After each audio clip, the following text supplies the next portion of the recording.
Hi, folks. This is Richard Ricky Garcia. And as part of our effort for the Skyryders Making a Difference campaign, I thought it'd be fun to reminisce, record, and share stories from our drum corps days. I'm joined here by Russ Chandler, who marched Skyryders 1983. And he's going to tell us a little bit about the infamous Skyryders Measles Outbreak of 1983. Russ. Well, I tell you, the story unto itself that just keeps getting bigger and bigger and better and bigger and better. The more you tell it, if you know what I mean. Yeah, I do. In fact, if something I just thought about, and before you and I talked about it a minute ago, if you go on the CDC's website, I think you can actually still find a description of it. Believe it or not, one of my friends found it. And I was like, you're kidding me. That was over 40 years ago at this point. It's Wow. still out there, folks. But anyway, we'll get to my personal story, but you can always look it up. Believe it or not. That's what's funny. Well, it was at the beginning of second tour for us in 1983. We had been in Hutch between tours. We'd just been to California and we had a week off or so, and we changed the ending. If those of you that marched in 83 or marched any other corps in 83 remember that at the beginning of the tour, we didn't have the rainbow. We had ET as an ending. And so we went back and we crunched it and we got the rainbow put back in, which proved to be very good for us at the end of the summer. But we had started second tour and our first stop was in Arkansas from Kansas. And so we drove, through the night and ended up somewhere. I think we had 2 or 3 shows in Arkansas before we were on our way towards Texas. And, we all know how important Texas can be in drum corps. Mm. So everybody was anxious to get there. But, like I said, we had these stops in Arkansas first. We had a gentleman, and I don't remember a whole lot about this, but he was from the United Kingdom, from London or wherever. I don't know where he's from exactly, but he was definitely from overseas, traveling with us on second tour. Mm-hmm. And from what I understand, he wasn't the most well person in the world when he came to live with us in our tour. And I didn't really know him hardly at all. I just know that somebody like that was with us, meaning from somebody from overseas. That was pretty cool. But anyway, I understand that he brought something with him. Didn't know it was the measles. Luckily, me personally, I'd had the measles as a child before I even got to the course. I really wasn't as susceptible as a lot of others. When you got 127 people on the field plus staff, who knows who's had them, who hasn't. Well, anyway, we got into mid Arkansas, and I remember people just started kind of dropping like flies with this illness. And at first, I don't think they really knew what it was. Of course, who would think that? Who would think the measles?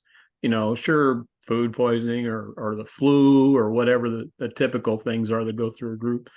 But again, I was fortunate myself, but I had friends that were affected by it, and so like rehearsal started getting kind of strange when you had half the drum line gone or half the horn line down or whatever. It's like things just didn't go very well. But what happened was, in the end, is they did all their I guess the CDC was notified, and then the Arkansas State Health Department, all these official people, would start hanging out at rehearsals there as we were in Arkansas. I think we were in Arkadelphia. I can't remember what university is there, but we'd played a show there. But they had told us after the show that we were going to stay an extra day because they would not let us leave the state without being vaccinated, because of course we were going to move on to a bunch of other states and be with a lot of other people. And I think they were afraid what we could do to others, which makes perfect sense now, especially since we've been through COVID. We understand how that works. So anyway, they made us stay. And so everybody had to get a shot. And, not everybody likes shots. I'm not crazy about them, but, some days you just got to get them. But, and I invite people who are watching this video that were a part of this to come on and tell their shot story, because everybody's got a whopper to tell.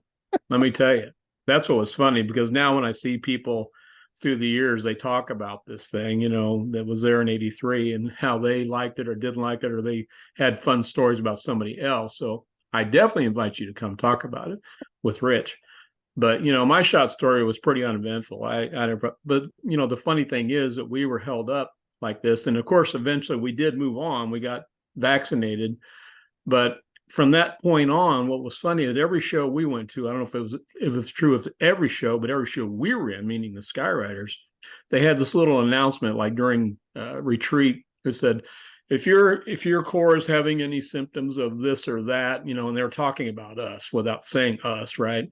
They were talking about us as, make sure and report it, blah, blah, blah. And it's like every show we were in. So it's like the Skywriters got blamed for all this bad karma that summer. And it's like, I'm sure. And, if you talk to anybody in any other corps that was there that year, believe me, they remember it. Maybe it's not the first thing they think of, but when you bring it up, then they have their own story. So it's really interesting. So let me add to this, okay? Because I found the CDC article on. You on did, this. all right. So I'll put a link to it in the comments.